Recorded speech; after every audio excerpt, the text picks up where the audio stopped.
Okay, welcome to Storytime on this Monday in April.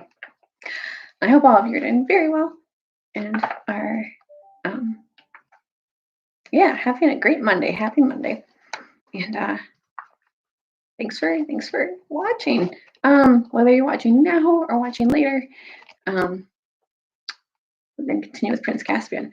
I'm going to give a shout out today. Today, I'm giving a shout out to Ryder and his dog River, who I just met today, and I didn't realize that River was there because I never heard River bark until today. And River's a very cute dog. And Ryder, you are fantastic. You always make me smile and laugh, and you tell very vivid stories, and I enjoy them so much. So thanks for sharing your stories with me because I love stories. And shout out to Ryder and River. Okay, now we're gonna recap a little bit in Prince Caspian. So when we were last reading, Peter was fighting Miraz, and it wasn't looking very, very hopeful. It was looking rather grim. But then Peter managed to get the upper hand, and all of a sudden Miraz was lying face down on the ground. But Edmund was kind of having a little freak out on the side and was like, "Oh, why does he have to be a gentleman right now, Peter? Come on, just like finish him off." But Peter, of course, would not do that. And he was waiting for Miraz to get back up. And then all of a sudden, we had the two lords, the two important people in Miraz's army. We had Sospespian and Glazelle, and all of a sudden, they in the confusion that happened, they yelled treachery, and then Peter didn't kill Miraz. They did. But then they started saying that Peter did it and were yelling, treachery! He killed him while he was down and couldn't defend himself. So then they declared war and told their army to run against the Narnians. And then Peter all of a sudden yelled, okay, Narnia, to arms! And there was a ton of confusion. But then all of a sudden the trees came rushing forward from every direction. And the Telmarines, who were always afraid of the woods, all of a sudden looked at all these crazy trees and with their human figures rushing at them, and they were like, "Oh!" and they started to retreat, and they started running towards the river, and the Narnians all of a sudden were like, "Oh my gosh, we could actually win this." So they kept running, and they even yelled. They're like, "Oh my gosh, it's the end of the world!" And then they got to the river, but there was no bridge there. And we always remember that at Baruna there was a bridge, but there was no bridge there. So then they, in their utter panic, they surrendered. But then we switch over and we're like, so what happened to the bridge? And we found out that Aslan and the girls and Bacchus and all the crazy girls running around got rid of the bridge, and they released the bridge so that the river god beneath the bridge could be let free. And all of a sudden, they were going around and freeing a lot of people. And one of the ones that we read about was the crazy strict school that there was, and there was kind of the boring teacher, Miss Prizzle. And there was a poor girl who was out looking outside, and she was like, "Oh, but look, there's a lion!" And her name was Gwendolyn. And they came, and Aslan came into the school and roared, and everyone was fleeing for their lives except for Gwendolyn. And Gwendolyn joined them and was very happy. So let's continue seeing what Aslan and the girls are up to. We'll go back a little bit. Okay. "Oh, may I? Thank you," said Gwendolyn. Instantly she joined hands with the two of the Maenads, who whirled her around in a merry dance and helped her take off some of the unnecessary and uncomfortable clothes, like her stiff socks and collar, that she was wearing. Wherever they went in the little town of Baruna, it was the same. Most of the people fled. A few joined them. When they left the town, they were a larger and a merrier company. They swept across the level fields on the north bank or the left bank of the river. At every farm, animals came out to join them. Sad old donkeys who had never known joy grew suddenly young again.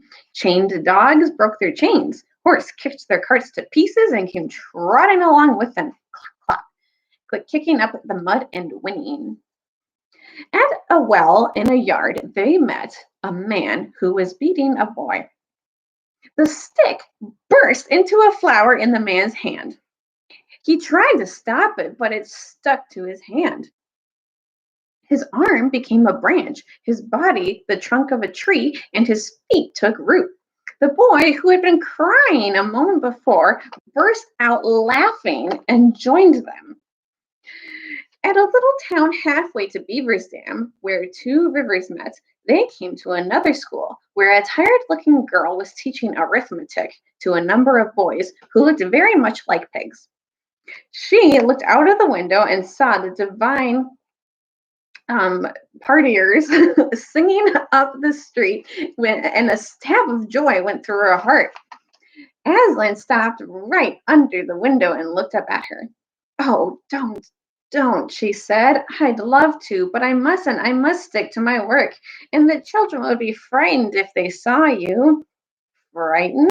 Said the most pig-like of all the boys. Who was she talking to out of the window? Let's tell the inspector she talks she talks to people out of the window, and that she ought when she ought to be teaching us, and we'll get her into trouble. Let's go and see who it is, said another boy. And when they all came crowding to the window. But as soon as their mean little faces flicked out, Bacchus gave a great cry, and the boys began howling with fright and trampling one another to get out of the door and jumping out of the windows.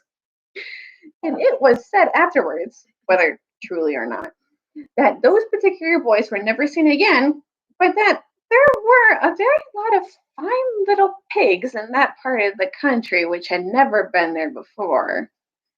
Now, dear heart, said Aslan to the teacher, and she jumped down and joined them. What a lucky teacher. At Beaver's Dam, they recrossed the river and came east again along the southern bank. They came to a little cottage where a child stood in the doorway crying. Why are you crying, my love? Asked Aslan.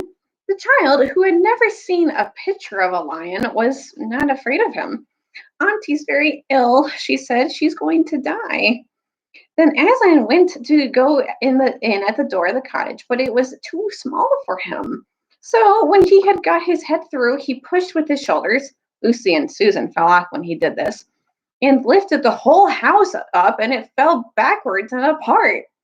And there, still in her bed, though the bed was now in the open air, lay a little old woman who looked as if she had dwarf blood in her. She was at death's door, but when she opened her eyes and saw the bright hairy head of the lion staring into her face, she did not scream or faint. She said, "Oh, Aslan, I knew it was true. I've been waiting for this all my life. Have you come to take me away?" "Yes, dearest," said Aslan, "but not the long journey yet."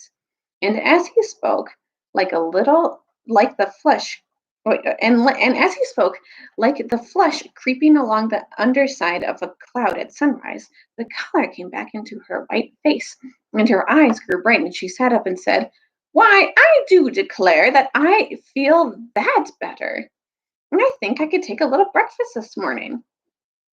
"Here you are, mother," said Bacchus, dipping a pitcher in the cottage well and handing it to her. But what was in it now was not water, but the richest wine, red as red currant jelly, smooth as oil, strong as beef, warming as tea, and cool as dewdrops.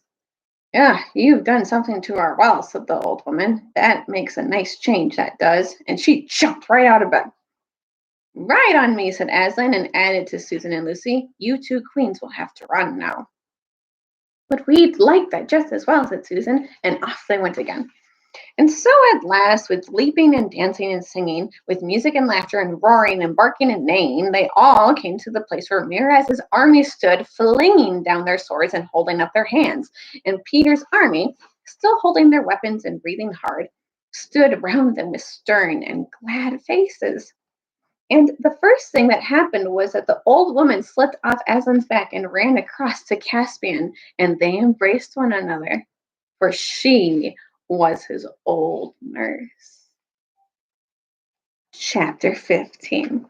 Aslan makes a door in the air. At the sight of Aslan, the cheeks of the towering soldiers became the color of cold gravy. Their knees knocked together, and many fell on their faces. They had not believed in lions, and this made their fear even greater. Even the red dwarfs, who knew that he came as a friend, stood with mouths open and could not speak. Some of the black dwarfs, who had been of Knickerbock's party, began to edge away. But all the talking beasts surged round the lion with purrs and grunts and squeaks and whinnies of delight, fawning on him with their tails, rubbing against him, touching him reverently with their noses, and going to and fro under his body and between his legs. If you have ever seen a little cat loving a big dog whom it knows and trusts, you will have a pretty good picture of their behavior.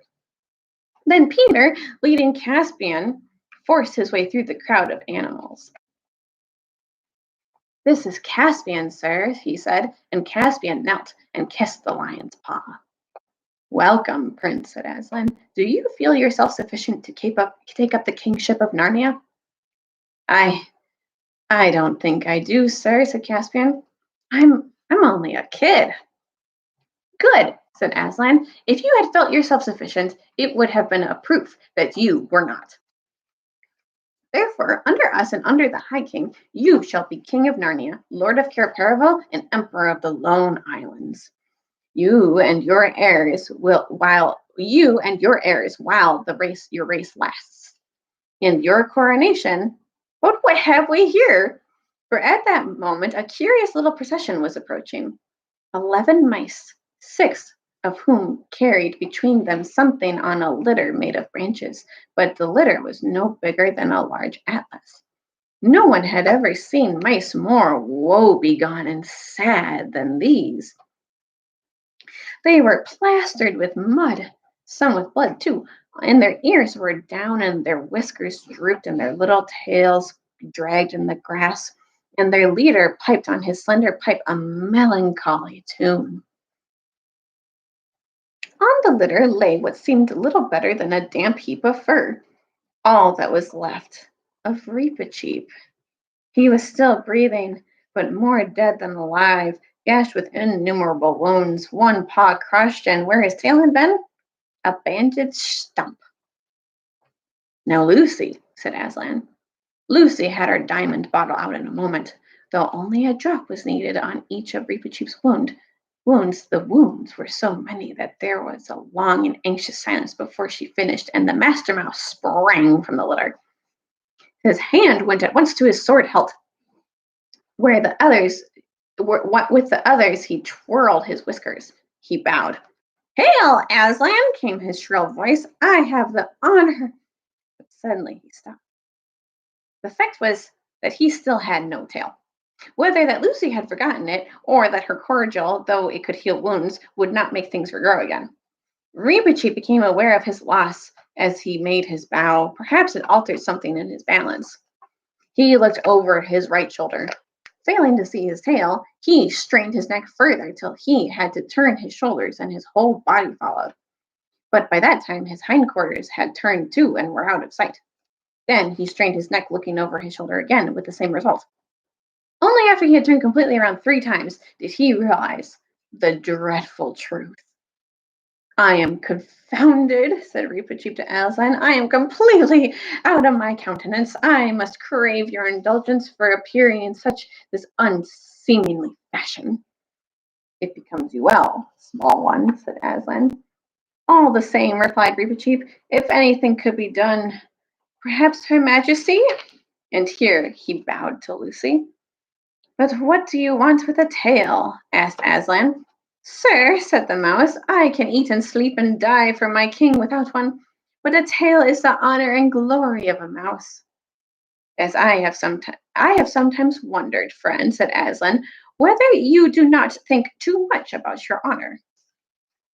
Highest of all high kings, said Reepicheep, permit me to remind you that a very small size has been bestowed on us mice, and if we do not guard our dignity, some, who weigh worth by inches, would allow themselves very unsuitable pleasantries at our expense. That is why I have been at some pains to make it known that no one who does not wish to feel this sword as near his heart as I can reach shall talk in my presence about traps or toasted cheese or candles. No, sire, not the tallest fool in Narnia. Here he glared fiercely up at Wimbleweather, but the giant, who was always a stage behind everyone else, had not yet discovered what was being talked about down at his feet, and so missed the point. And that's where we're going to stop there for today. We will find out next time what happens with Reepicheep and his tail. He might never have a tail ever again. Probably not. But that's okay, because he needs to learn an important lesson from Aslan. Thanks for watching, and I hope all of you have a great day, and see you next time.